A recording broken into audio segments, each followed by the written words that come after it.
"You're late," my mom said as she stepped out onto the porch, pulling her suitcase behind her. I glanced at the clock on my dashboard. It was 6:02 a.m. "2 minutes late, Mom," I said, forcing a smile. I got out of the car to help with the luggage, but then I saw her, my sister Lauren, emerging from the house with her own suitcase in tow. My smile froze. "What's going on?" I asked, trying to keep my voice steady. My mom turned to me, her expression far too cheerful for the situation. "Oh, Violet, we decided Lauren should come instead of you. She's been so stressed lately, and she really needs this trip." My chest tightened. "Instead of me?" "Mom, I've been planning this for years. I paid for everything." She waved her hand dismissively as if I'd just pointed out something trivial. "And we're grateful, sweetheart. But you're always working so hard. You can take another trip later. Lauren needs this right now." Lauren didn't even have the decency to look guilty. She just smirked, shifting her weight onto one hip. "Thanks for understanding, sis," she said, her tone dripping with fake gratitude. I stared at the two of them, my heart pounding in my chest. My dad shuffled out a moment later, avoiding eye contact as he handed me his suitcase. "This is unbelievable," I said, my voice shaking. "This was supposed to be our trip. Something for me to share with you." "Well, it still is," my mom said with a smile. "Just with Lauren instead. Don't make this a big deal, Violet. Your sister really needs a break." My name is Violet, and for the past 2 years I've been working overtime, saving every spare penny to give my parents a trip they'd never forget. Flights, luxury hotels, guided tours, I planned every detail down to the last dinner reservation. But as I stood there in my parents' driveway, watching my sister get into the back seat of my car, I realized something I'd been avoiding for years. It didn't matter how much effort I put in. In their eyes, Lauren would always come first. I clenched my jaw, biting back the sharp retort sitting on the tip of my tongue. Instead, I forced a tight smile and opened the trunk. "Let's get going then," I said, my voice flat. If they wanted to prioritize her over me, fine. They could go with her. But I wasn't about to let them enjoy it. The drive to the airport was suffocatingly quiet, except for Lauren's incessant chatter. "Oh my gosh, Mom, did you see that TikTok about Paris? I can't wait to go shopping there. Do you think we'll have time for that, or will the tours take up the whole day?" My hands gripped the steering wheel tighter as I stared straight ahead, forcing myself not to say anything. My mom chuckled softly. "Of course we'll have time. We'll figure it out when we get there." I bit the inside of my cheek. When we get there. They didn't even seem to notice I wasn't part of that we anymore. At one point, my dad cleared his throat. "Thank you for driving us, Violet. I know this probably feels unusual." I glanced at him in the rearview mirror. "Unusual? That's an interesting way to put it, Dad." He didn't respond. He just shifted uncomfortably in his seat, probably wishing he hadn't spoken at all. Lauren leaned forward from the back seat, her voice grating. "You're not mad, right? I mean, this is really big of you letting me go. I could never have afforded this on my own." I clenched my jaw and forced a tight smile. "Of course, Lauren. Enjoy the trip." By the time we pulled up to the airport drop-off zone, my patience was hanging by a thread. As I helped unload their luggage, my mom gave me a hug. "Thank you for understanding, sweetheart. This means a lot to us, and to Lauren." I nodded stiffly. "Sure, Mom." Lauren beamed as she wheeled her suitcase toward the entrance. "Thanks, Violet. You're the best." I stood there watching them disappear into the terminal, my chest tight with anger and hurt. The ride back home was a blur. I replayed the conversation in my head over and over, each word cutting deeper than the last. "This means a lot to Lauren. You're not mad, right? You're always working so hard." I parked in my driveway and sat in the car for a few minutes, gripping the steering wheel until my knuckles turned white. Then without a second thought, I marched into the house, pulled out my laptop, and logged into every travel account I'd used to book the trip. Hotel reservations? Canceled. Tours? Refunded. Airline upgrades? Nope. I stared at the confirmation emails piling up in my inbox, feeling the tightness in my chest start to ease. They wanted to take Lauren instead of me? Fine. But they wouldn't be staying in five-star hotels or enjoying private tours on my dime. When I closed my laptop, a sense of satisfaction settled over me. They could explain themselves to the front desk staff in Paris. I was done being their doormat. The calls started as soon as their flight landed. My phone buzzed repeatedly as I unpacked my suitcase, the one I'd packed so carefully for a trip that was no longer mine. The irony wasn't lost on me as I hung up my dresses and neatly placed my shoes back on the shelf. The buzzing continued, filling the room with its relentless vibration. I sighed, picking up the phone and glancing at the screen. My mom's name flashed across it, accompanied by several missed calls and texts. I unlocked the phone and scrolled through the messages. Violet, what's going on? The hotel won't let us check in. The reservation is missing. Call me immediately. Violet, this isn't funny. Fix this now. A laugh escaped me before I could stop it. Fix this? They really thought I'd swoop in and save the day after what they'd done? The phone buzzed again, this time with a call from Lauren. I let it ring out, only for her to leave a voicemail. Violet, this is so petty, she snapped, her voice dripping with entitlement. We're stuck here because of you. You need to call the hotel and fix it, now. I rolled my eyes and deleted the voicemail without listening to the rest. For years I'd been their fixer, the one who smoothed over every mistake and picked up every slack. Not anymore. Eventually, I decided to answer, if only to stop the barrage of calls. My mom's voice hit me like a tidal wave of anger as soon as I picked up. Violet, what did you do? The hotel says the reservation was canceled and none of the tours are booked anymore. I let her rant for a moment, then calmly replied, I canceled them. There was a long, stunned silence before she hissed, Why would you do that? Oh, I don't know, I said, my tone laced with sarcasm. Maybe because you decided to take Lauren on my trip. You're lucky I even drove you to the airport. We thought you'd understand, she snapped. Understand what? I asked, my voice rising. That years of saving and planning didn't matter because Lauren needed a break? That my hard work meant nothing to you? Guess what, Mom? I don't understand, and I don't care to. I hung up before she could respond and turned my phone off, tossing it onto the couch. The silence that followed was blissful, and I felt like I could breathe again.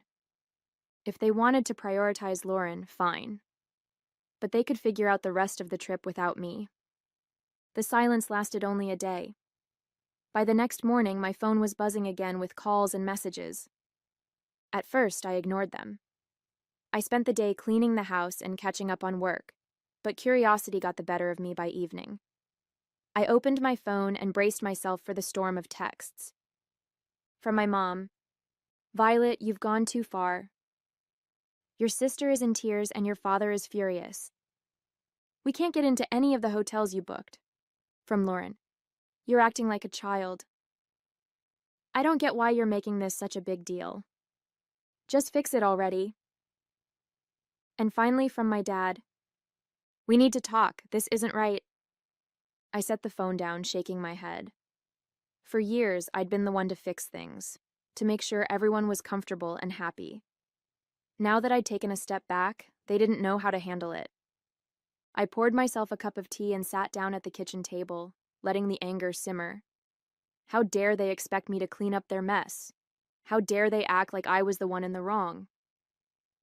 The next call came minutes later, and this time I answered. Violet, my mom barked before I could say a word. This isn't funny anymore. We're stranded. Do you have any idea how embarrassing this is? I took a slow sip of my tea. Embarrassing? You think this is embarrassing? Try saving for years, planning every detail, and then being told you're not even part of the trip you paid for. Stop being dramatic, she snapped. Lauren needed this more than you. And now she can figure it out, I said firmly. You made your decision, Mom. You wanted to take Lauren instead of me? Fine, but don't expect me to fund her vacation. We're family, she hissed. We don't do this to each other. I let out a bitter laugh. Funny, I was just thinking the same thing. Lauren's voice came through the background, whining, "Mom, just hang up on her. She's being impossible." That was the final straw. "Enjoy your trip," I said, my tone icy. "Oh, wait. You can't. Because it's not your trip. It was mine. And now it's nobody's. Goodbye."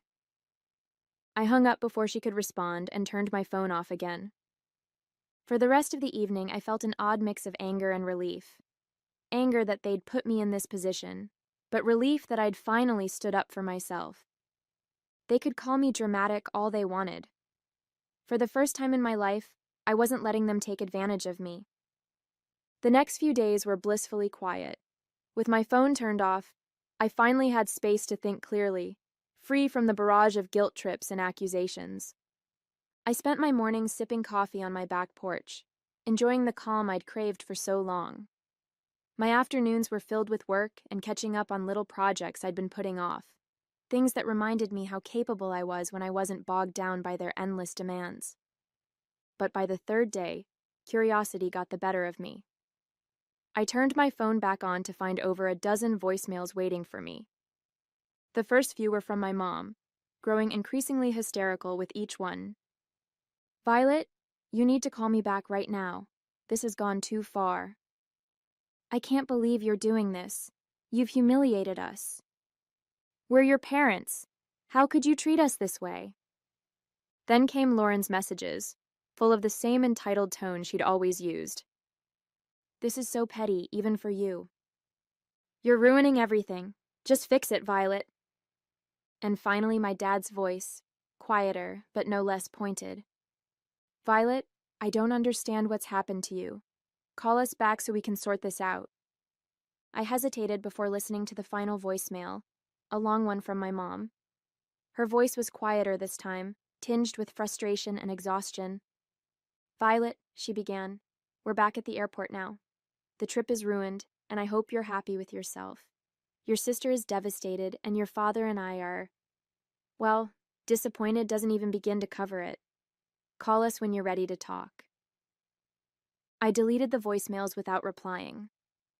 I wasn't ready to talk, and honestly, I didn't know if I ever would be. This wasn't a one-time mistake. It was the culmination of years of them putting Lauren first and expecting me to accept it with a smile. As the hours passed, I found myself reflecting on all the times I'd been overlooked or dismissed. Every holiday where Lauren's whims dictated the plans. Every family gathering where my accomplishments were treated as afterthoughts. This trip had been the breaking point, but the cracks had been forming for years. That evening, Grace stopped by unannounced, carrying 2 cups of coffee and an unmistakable look of curiosity. "I heard about what happened," she said, setting the coffee on the table. "Your mom called me yesterday." Of course she had. My mom had always been good at recruiting allies when she wanted to guilt me into compliance. "And?" I asked, taking a sip. Grace shrugged, a sly smile creeping across her face. "I told her you were probably busy and would get back to her when you were ready." I laughed, shaking my head. "You're the best." "No, you're the best," she said, her tone suddenly serious. "Because you finally stood up for yourself. I know how hard that is, Violet. Don't let them drag you back down." Her words stuck with me long after she left. Grace was right. I'd spent too long bending over backward to please people who never seemed to care about my efforts. It was time to break that cycle, once and for all. By the time the weekend rolled around, I felt a strange sense of clarity. The anger was still there, simmering under the surface, but it was joined by something I hadn't felt in years. Freedom. Freedom from their endless expectations. Freedom from being the family's fixer. Freedom to finally live on my own terms. But as expected, the silence didn't last. It was Sunday afternoon when I finally got a call that I decided to answer. This time, it was my dad. "Violet," he began, his voice heavy with weariness. "Your mom wanted me to call. She thinks you'll listen to me." "Go on," I said, leaning back in my chair. He let out a sigh. "Look, This has all gotten out of hand. Your mom's upset, Lauren's furious, and, well, it's just a mess. But you're better than this. I stiffened, his words igniting a fresh wave of anger. Better than what, Dad? Standing up for myself? Refusing to let you walk all over me again? That's not what I meant, he said quickly. It's just, you've always been the reasonable one. The one who keeps everything together. This isn't like you. I laughed, a short, bitter sound. You're right, it's not like me. Because I'm not bending over backward to clean up your mess. He paused, and for a moment I thought he might finally see my side of things. But then he said, You're punishing the whole family over one decision. Is that really fair? Fair? I repeated, my voice rising. You want to talk about fair? Was it fair when you and Mom decided I wasn't important enough to be part of the trip I planned? Was it fair when you replaced me with Lauren like I didn't matter? That's not what we were trying to do, he said, his tone defensive now. We just thought Lauren needed it more. Of course you did, I snapped. You always think she needs more attention, more support, more of everything, and I'm always the one expected to sacrifice for her, not anymore. The silence on the other end of the line was deafening. Finally, he said, I don't know what you want me to say. I don't need you to say anything, I replied, my voice steady. I just need you to understand that I'm done being the afterthought. From now on, I come first. Violet. Goodbye, Dad. I ended the call and set the phone down, my hands trembling. For the rest of the day, I let myself feel everything. Anger, sadness, relief. It wasn't easy, but it felt like the start of something new. I wasn't the family's fixer anymore, and I wasn't going to be. They could figure out how to clean up their own messes. When my parents and Lauren finally returned, I was waiting for them at their house. I'd parked in their driveway, sipping coffee and feeling surprisingly calm as I watched their taxi pull up. As they stepped out, dragging their suitcases behind them, their faces were a mix of exhaustion and irritation. Lauren was the first to speak. Well, I hope you're happy, Violet. I raised an eyebrow, staying seated on the porch swing. Happy about what? Our trip was a disaster, my mom snapped, waving her hand as if to brush the whole thing away. We spent the entire week staying in dingy hotels and eating terrible food because we couldn't afford anything decent. And don't get me started on the tours, Lauren chimed in, crossing her arms. Oh, wait, there weren't any. Do you know how embarrassing it was to show up and be told there was no reservation? I took another sip of coffee, letting their complaints wash over me. Sounds rough, I said finally, my voice calm. But you wanted to take Lauren, remember? I'm sure you all had some great bonding time. That's not the point, my mom shot back, her voice rising. You knew we couldn't afford all the things you'd planned. You set us up to fail. And I stood up, setting my mug down on the small table next to me. No, Mom, I didn't set you up for anything. I planned a trip for the three of us. Something special I'd been saving for years. You're the ones who decided to cut me out at the last second. My dad finally spoke up, his tone quieter but no less accusatory. You didn't have to cancel everything, Violet. That was extreme.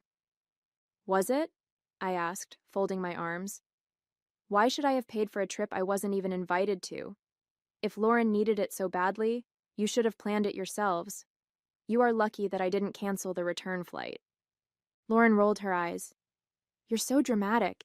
It's just money, Violet. And you're so entitled, I shot back, my patience finally snapping. Do you have any idea how much work and sacrifice went into planning that trip? Or do you just assume things magically appear for you because someone else takes care of it? They stood there, stunned into silence for a moment. I've spent years being the responsible one, I continued, my voice steady but firm. The one who fixes things, plans things, makes sure everything runs smoothly, and you've spent just as long taking it all for granted. That's not fair, my mom started, but I held up a hand to stop her. No, Mom, what's not fair is how you treated me. You chose Lauren over me, like always. So I chose to stop being your doormat. You didn't want me on the trip? Fine. but you don't get to enjoy the benefits of my hard work without me. I grabbed my bag from the porch swing and turned to leave. I'm glad you're back safely, but don't expect things to go back to the way they were. I'm done. As I walked to my car, I heard them calling after me, their voices a mix of anger and guilt. But I didn't look back. The drive home from my parents' house felt strangely peaceful. For years, every visit had left me emotionally drained, but this time I felt lighter. I'd finally said everything I'd been holding in, and for once, I wasn't worried about their reaction. When I got back to my house, I made a cup of tea and sat on the couch, replaying the confrontation in my head. They'd been so sure I'd fold, that I'd give in like always. But watching their stunned faces as I walked away was a reminder of how much I'd changed. They could be angry, hurt, or embarrassed. It didn't matter anymore. I was done living my life to meet their expectations. The next day, I got a call from Grace. "How'd it go?" she asked, not bothering with pleasantries. I laughed, leaning back against the kitchen counter. "Exactly like you'd imagine.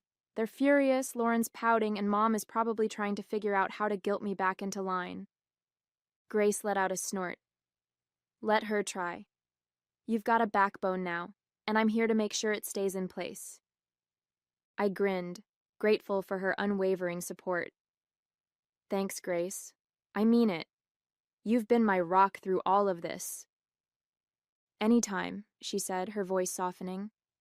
"So what's next for you, now that you're not playing family fixer anymore?" That question had been circling in my mind since the confrontation. What was next? For years, so much of my energy had been poured into trying to please my family, trying to earn their approval. Now that I'd let go of that burden, the possibilities felt endless, and a little intimidating.